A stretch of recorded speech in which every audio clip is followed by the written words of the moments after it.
1er décembre 1984.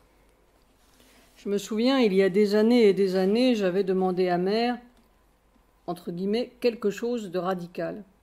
Et Mère m'avait répondu « Deviens conscient de tes cellules et tu verras qu'il y a des effets terrestres. » Je n'avais pas compris et j'imaginais qu'il fallait prolonger et prolonger la conscience mentale et spirituelle jusqu'au fond du corps. Mais ce n'est pas comme cela, évidemment. On en devient conscient négativement, si je puis dire, en creusant un trou à travers des couches et des couches de malheur ou de faux bonheur. Et cela devient de plus en plus brûlant, jusqu'à ce que l'on arrive au brûlant, B majuscule. Alors on comprend ce que c'est que les cellules, on comprend la réalité de la matière. C'est très radical. Point d'exclamation entre parenthèses.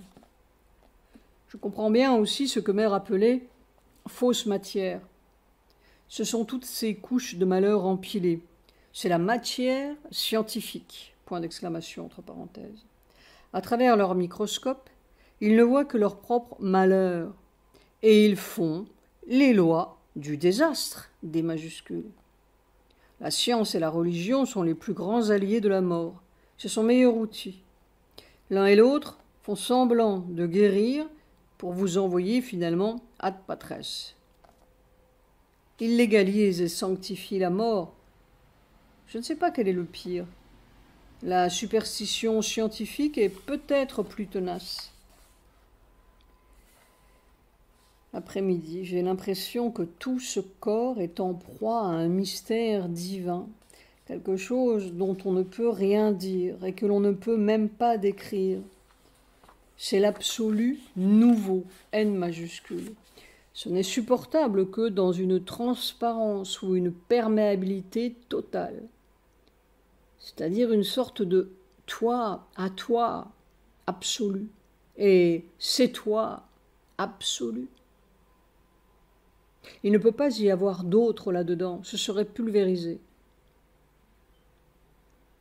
Soit on sent le grand espoir qui grandit. Un Niagara de lave dense, c'est tout à fait cela. Et ça vient d'en bas comme par spasme ou par vague et des périodes d'immobilité solide. S'ils s'imaginent qu'ils vont continuer leur petite mocratie putride, ils se trompent. 2 décembre 1984. Ce dont je ne m'émerveillerai jamais assez, c'est qu'à n'importe quel moment, à n'importe quelle seconde, et quoi que je fasse, même dans ma quotidienneté physique la plus banale, ce contact est là, cette vie plus forte que la vie. Une seconde de tranquillité, et c'est là, infaillible. Ça, c'est une grâce merveilleuse. Et si physique. Je peux fumer mon cigare ou marcher dans la forêt, me brosser les dents, comme dirait Mère, et c'est imperturbablement là et si fort. C'est une autre sorte d'oxygène. Et alors, si je me concentre, c'est la cataracte. Mais là, il faut vraiment que je sois complètement allongé et à plat, sinon le corps casserait. J'ai résisté longtemps à cet allongement pour m'apercevoir que je démolissais mon corps. Note de bas de page. Plus tard, je m'apercevrai que cet allongement est la pire des positions. Il faut des démolitions successives pour comprendre. On n'est pas encore habitué à cette vie-là. C'est une masse solide, sans la dureté cassante de la matière que nous connaissons. C'est vraiment une puissance compacte comme de la lave, mais mouvante comme de la mer. C'est tout à fait ce bloc d'océan ou ce cube d'océan que j'avais vu. Et alors le corps a une telle soif de ça, c'est comme un asphyxié qui découvre l'air. On pourrait presque dire que la fonction pulmonaire est remplacée par cet appel, cette soif innombrable du corps, des milliards de cellules qui se gonflent dans un appel de soif.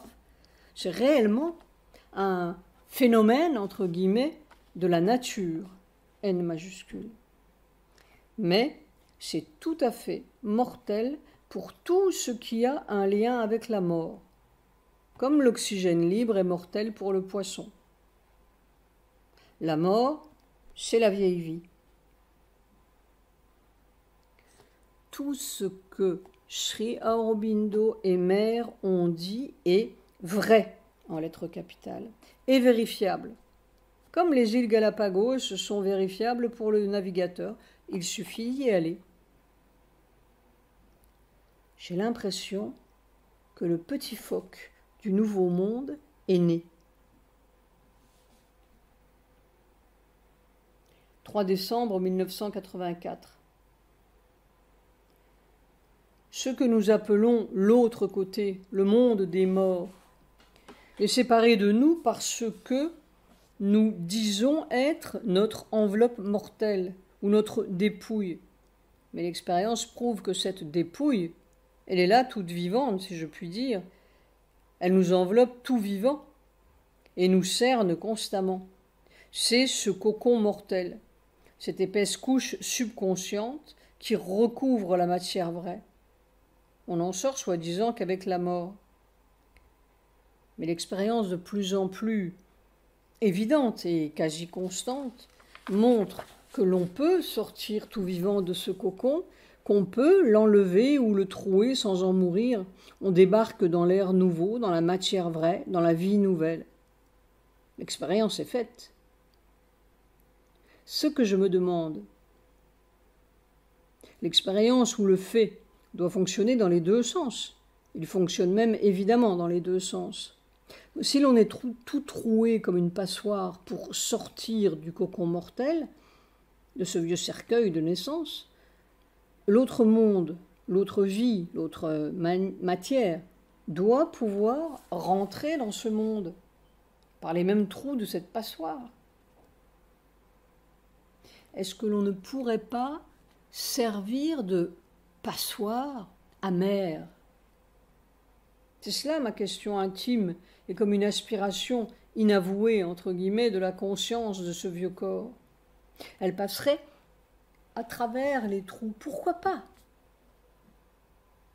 C'est nous qui sommes dans la tombe, pas elle.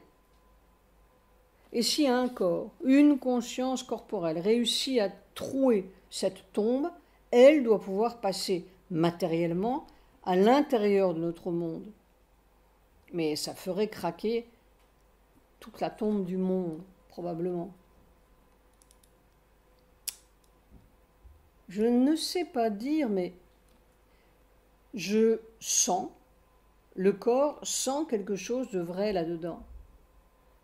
Comme s'il voulait que toute sa substance soit ouverte, trouée, offerte, pour qu'elle puisse passer, mère. Une autre manière de naissance à l'envers. Elle ferait craquer partout la mort. C'est tout le cercueil du monde qui craquerait du même coup, et peut-être d'un seul coup. Quand je parlais de plage de débarquement, c'est un peu cela. Un coin de matière ouverte, étalée au soleil, qui servent de passage à l'invasion divine. Ce corps n'a aucune idée, entre guillemets, de la transformation. Il ne conçoit même pas comment c'est possible, bien qu'il sache pertinemment, expérimentalement, que cette puissance-là peut tout faire et rendre possible l'impossible. Il le sait, en lettres capitales. Et de vouloir la transformation pour lui-même, entre guillemets, lui semble une notion aberrante. Ce pour lui-même, c'est justement la mort. Mais si Mère passait, il trouverait cela bien intéressant. Ça changerait tout. Tout en lettres capitales. Ce vieux monde est étranglant. Il y a une intensité presque désespérée dans l'aspiration de ce corps, comme s'il étouffait sous un poids. Est-ce que cette matière, partout tyrannisée par l'homme, ne va pas faire éclater son feu vivant et secouer ces vieux tyrans comme de l'écorce pourrie? Dans l'évolution, il y a eu aussi les tyrannosaures. On en retrouve les traces dans les couches du Crétacé supérieur. Et puis la Terre en a eu assez. Les hommes semblent ignorer qu'ils sont au service de la Terre. 5 décembre 1984. Quand la vieille vie individuelle ou collective a terminé sa courbe, elle cherche son point de destruction. C'est tout à fait indépendant de ce que l'on pense, sent, conçoit ou désire, et même indépendant de l'état du corps et de son âge. Cela dépend probablement d'un type d'expérience évolutive qui s'achève et de la mise en demeure ou de la capacité de changer de type. C'est une autre forme de la mécanique évolutive. Quelquefois, c'est tout un type collectif ou spécifique qui doit changer et cherche son point de changement ou de destruction. Il y a eu la fin de l'Empire romain. Mais ce n'est même pas la fin de l'Empire scientifique qui est en question. C'est la fin de l'Empire humain. La fin de l'Empire scientifique et humain est intimement liée à la découverte de la vie sans mort. Ce que Mère appelait la deuxième vie, dans cette dernière rencontre que j'ai eue avec elle. Étrange, la science, qui voulait nous délivrer de tous les maux de l'humanité, point d'exclamation entre parenthèses, nous oblige à découvrir ce qui nous délivrera de sa machine infernale et dégradante. Son grand titre a été surtout de rabattre un peu le caquet de la religion. Son grand mérite. 6 décembre 1984. Vision. Cette nuit, je marchais sur le toit incliné d'une maison. Il était tout couvert de tuiles. Je mettais une sorte de planche en bois sous mes pieds pour que les tuiles ne cassent pas. Je ne me voyais pas moi-même. C'est probablement la suite ou la fin de cette vision que j'ai eue il y a 1 an. Après-midi. Une pression fantastique, partout à la fois, comme une méduse qu'on passe au laminoir. Toute la substance du corps semble aplatie. Oh! Aucune physiologie humaine ordinaire ne pourrait supporter ça. Un abandon total. Surrender. C'est comme le principe de coagulation du corps qui est, je ne sais pas, aplati, oui, comme une méduse dont la substance serait projetée de tous les côtés. Je ne sais pas comment c'est possible. Pendant 1h30. On a la sensation de ne plus avoir de cœur. Mon cœur ne marchait pas trop bien depuis 5 ou 6 jours. Plus de cerveau, plus d'organes. Tout est comme une masse complètement aplatie et si dense, ou je ne sais quoi, si éclatée, qu'il n'y a plus de place pour rien de distinct. Sauf les poumons, je sens distinctement la respiration. C'est une espèce d'impossibilité. Il y a seulement cette espèce de masse sans forme et répandue, laminée. Et ce n'est possible, entre guillemets, que dans un « à toi » absolu, physique, comme quand on meurt, et pourtant on ne meurt pas. Mais ce n'est plus la vie. Soit, oui, c'est peut-être ce que sentirait un astronaute sans scaphandre, ou s'il restait un astronaute pour sentir quoi que ce soit. 7 décembre 1984. C'est au moment où l'on touche au point le plus mortel que l'on a le plus de chances de frapper à la porte de la vie nouvelle. Tout dépend de l'attitude devant l'obstacle. C'est tout de même très curieux. Le corps a une soif, lettre capitale. Je ne saurais même pas dire le mot exact car c'est plus qu'une soif. De plonger dans cette espèce de torrent de feu qui pourtant est une espèce de cataclysme tout à fait comparable à ce que pourrait sentir un poisson des grandes profondeurs subitement projeté à la surface. C'est un cataclysme et ce n'est pas un cataclysme. Le corps, ou quelque chose dans le corps, sent cela comme un merveilleux salut, comme la guérison de tout, comme son avenir, oui, comme l'antimort. Et pourtant, dans la sensation objective, entre guillemets, c'est une sorte de cataclysme épouvantable, ou qui épouvanterait quiconque qui serait précipité là-dedans sans préparation préalable. C'est une étrange double respiration d'un danger mortel et d'un salut fabuleux. Toute l'histoire humaine, c'est que personne ne veut guérir de la mort. Ils veulent guérir de tout, sauf de la mort. Et ils supplient leur science et leur religion de leur donner tous les hommes possibles, sauf ceux qui pourraient vraiment, tous les baumes possibles, sauf ceux qui pourraient vraiment les guérir de la mort. Seulement qui veut creuser? Il faut creuser dans la mort même. Je crois que je commence à comprendre ce que pourrait être une deuxième évolution, entre guillemets, qui n'est plus celle des acides aminés, ni celle de Darwin. Il faut que le corps soit capable d'aller jusqu'au bout de l'expérience. Mais quel que soit le corps, un jour ou l'autre, il y aura un corps qui passera le cap évolutif. C'est inévitable. Ce que Sri Aurobindo et Mère ont fait est irréversible. Je comprends maintenant tout à fait le formidable carillon que j'ai entendu le 18 novembre 1973.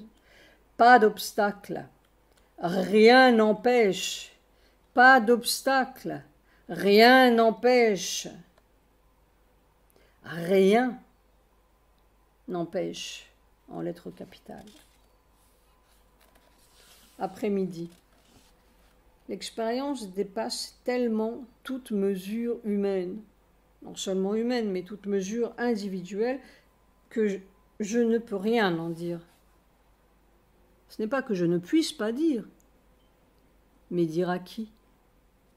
Ce n'est plus un individu. Pour simplifier, on peut dire « le divin embrasse la terre » ou « le divin débarque », Mère Sri Aurobindo débarque, prennent possession de la terre. Techniquement, si je puis dire, il y a un inextricable phénomène, ou plutôt une simplicité du corps, comme une prairie peut-être, qui fait soudainement qu'il disparaît. Il n'y a plus de matière individuelle. Alors, ce qui semblait impossible, insupportable, surtout et dangereux, mortel, devient subitement simple, facile, naturel, pourrait-on dire, parce que ce n'est plus un individu matériel qui supporte ou qui a une expérience. C'est toute la terre qui est là, embrassée, possédée par le maître naturel. M majuscule. C'est ce mouvement de disparition de l'individu matériel qui est miraculeux. Tout se retourne, devient simple, vraiment comme une prairie qui s'étale au soleil. Alors il n'y a plus d'impossibilité, c'est fini, c'est là, c'est simple, c'est partout. C'est lui C'est le sens de l'individualité matérielle qui fait toutes les impossibilités. Sinon, c'est tout un, majuscule, et tout divin. Alors tout devient immensément tranquille et solide. Alors le courant passe partout au lieu de s'étrangler dans un point. En somme,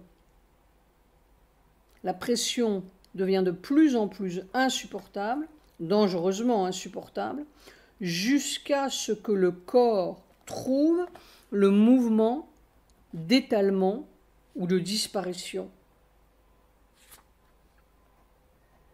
Soir, ma préoccupation obsédante, pourrais-je dire, c'est la terre. Ce n'est pas ce que je vais devenir, mais ce que la terre va devenir. Tout le temps, dans mon corps, il y a ce que le règne divin arrive, que ce soit la fin de ce règne de mensonges et d'horreur. Tout le temps.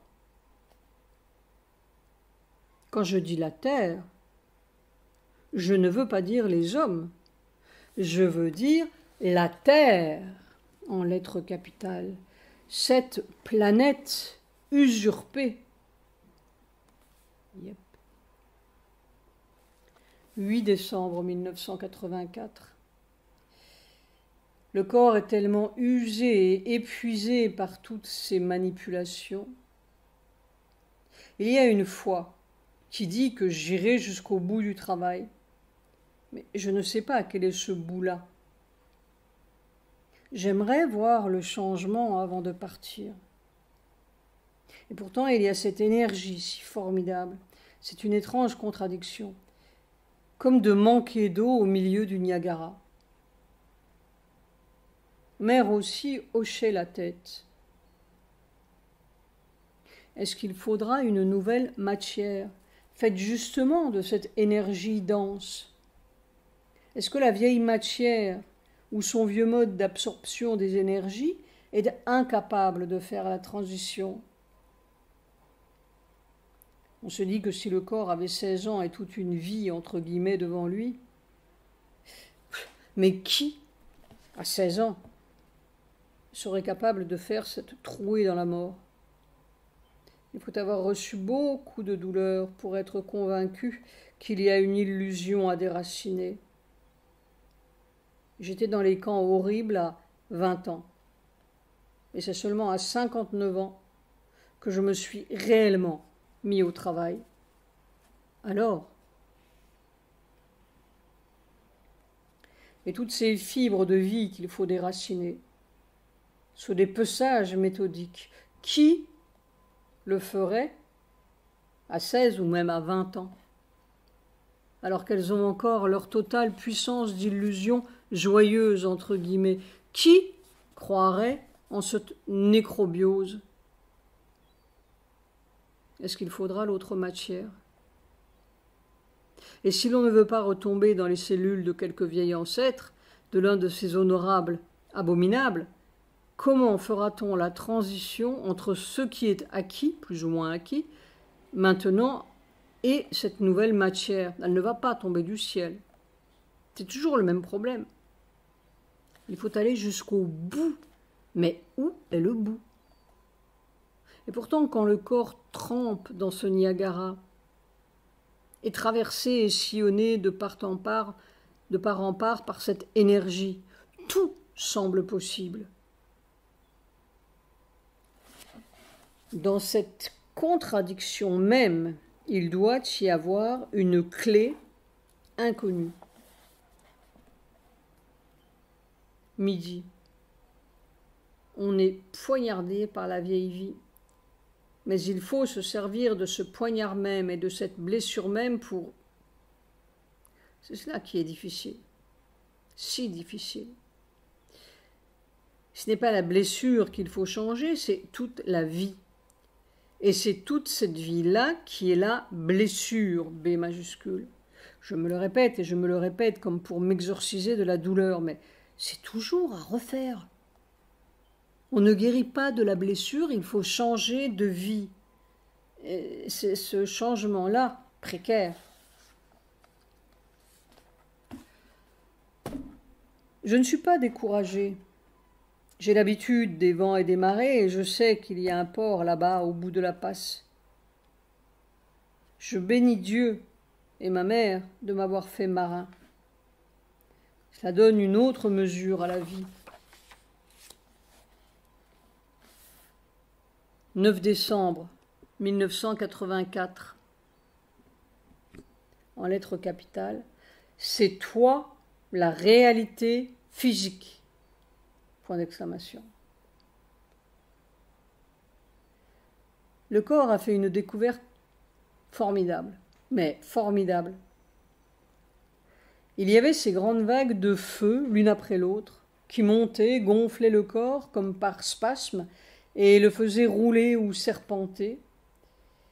Et on a beau savoir que c'est toi, ou avoir la foi que c'est toi, ce n'en est pas moins un peu inquiétant, et pourrait-on dire anti-physiologique, ou d'une physiologie inconnue. Et cet après-midi, subitement, le corps a senti. Il s'est aperçu que ces vagues de feu, c'était de l'amour. Mais un amour si formidable que cela n'a rien de commun avec tout ce que l'on peut connaître. C'était de l'amour. Et alors, tout d'un coup, au lieu de subir, entre guillemets, le phénomène, le corps a reconnu en lettres capitales. Et il s'est mis à couler, littéralement plonger, se fondre, se laisser engloutir dans cet amour. Il reconnaissait sa source suprême, en lettres capitales, une adoration, mais alors si totalement confiante, naturelle. Où est la difficulté?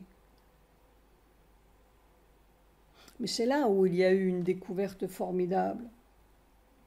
Ce matin, j'ai eu un vertige un peu plus sérieux que d'habitude. Tout tournait, j'ai marché comme un homme ivre et je me suis assis par terre.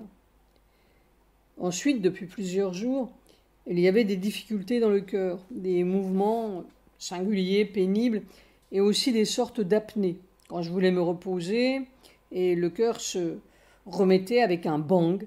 Avec tout cela, au cours de ces manipulations radicales, il y avait malgré tout une sorte d'anxiété, entre guillemets, à l'arrière-plan de la conscience corporelle, comme si malgré tout, au milieu de cette cataracte, ça pouvait bien s'arrêter de fonctionner. Le fait, la foi était là, l'anxiété était surmontée. Mais alors, cet après-midi, quand le corps s'est aperçu que ces vagues de feu denses étaient de l'amour, en majuscule, étaient cette merveille suprême, sa source suprême, tout d'un coup il s'est écrié, mais avec une sorte de bouleversement de fond en comble, en lettres capitales sur 2 lignes, mais c'est toi la réalité physique. Pour un corps, ces battements de cœur comptent, n'est-ce pas?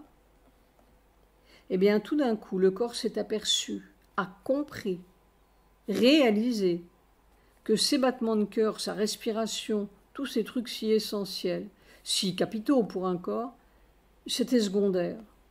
La réalité, ce qui compte, ce qui est et gouverne vraiment, c'est toi. C'est toi, la réalité physique. Ce n'est pas le cœur, ce n'est pas les poumons, ce n'est pas tout le Bataclan physiologique, c'est toi. Note de bas de page. C'est peut-être cela que Mère appelait le transfert des organes. Mais c'était formidable. C'était une révolution dans le corps, d'un seul coup comme le jour où ce mental de la mort s'est tu. C'est comme si, pas comme si, le corps reconnaissait sa nouvelle source de vie. Et subitement, je me suis souvenu de cette dernière rencontre nocturne avec mère, enregistrement raté, hélas, où elle m'expliquait la deuxième vie. Elle me disait que cette deuxième vie n'était plus réglée et gouvernée par le soleil physique, mais par cet autre soleil, le soleil caché, le Martanda de la tradition védique. Et maintenant, je sais ce que cela veut dire. Je sais physiologiquement, corporellement, ce que veut dire cette deuxième vie qui est gouvernée par un autre soleil. Ces vagues de feu. Et non plus par les vieilles lois du cardiologue ou du physiologiste, ni par toute la panoplie médicale. Mon cœur sait que c'est autre chose qui gouverne, que tout tourne autour d'un autre soleil. Il y a une nouvelle loi, il y a un autre soleil. Le 9 décembre, il y a 34 ans, ô Seigneur. Maintenant, la deuxième vie a un sens pour moi. On peut avoir tous les sens que l'on veut dans sa tête, mais ça ne compte pas, ce n'est pas opérant. PS.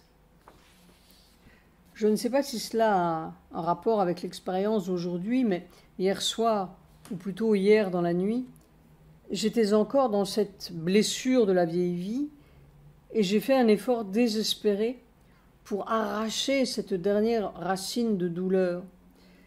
J'ai supplié Sri Aurobindo, j'ai offert tout, j'ai enfoncé une épée de lumière jusqu'au fond de cette blessure et je ne sais pas, j'ai eu l'impression que quelque chose se détendait. Cette blessure, c'est comme le dernier refuge du pour soi. C'est ce que je sentais hier soir. C'est ce qui fait le plus mal, qui vous attache le plus. Étrange. Soir, j'ai fait moi-même un petit dessin, les pages 595. 9 décembre 1984. Vision. La nuit dernière, du 8 au 9 décembre, j'ai vu un tumulus. Dans ma conscience, c'était évidemment un tumulus. C'était comme un tertre ou un mamelon recouvert d'herbe, de forme parfaitement semi-circulaire. À la base et au centre de ce tumulus, on voyait se dégager, sous l'herbe, des pierres grises. Au milieu de ce bâti de pierres ou de blocs, il y avait comme une encoignure ou un volet taillé dans l'une des pierres. J'étais penché sur cette encoignure ou ce volet, et je regardais avec beaucoup d'intérêt un dessin gravé dans la pierre. Des rayons noirs émanant d'un point central. Ces rayons étaient gravés dans la pierre grise, et ils étaient noirs, comme les rayons d'un soleil noir. Je ne sais pas ce que cela veut dire exactement, ni si c'est relié à l'expérience d'aujourd'hui, mais l'image était claire et a retenu beaucoup mon attention, tandis que j'étais penché sur ces rayons noirs. On dit que Martanda était le soleil noir. Mais qu'est-ce que ce soleil noir a à voir avec une sépulture qui me rappelait les sépultures celtes? En tout cas, c'était clairement un tumulus dans ma conscience. Il y a eu des tumulus un peu partout, depuis la Chine jusqu'à la Phrygie, mais cela me rappelait ce que j'ai vu en Bretagne.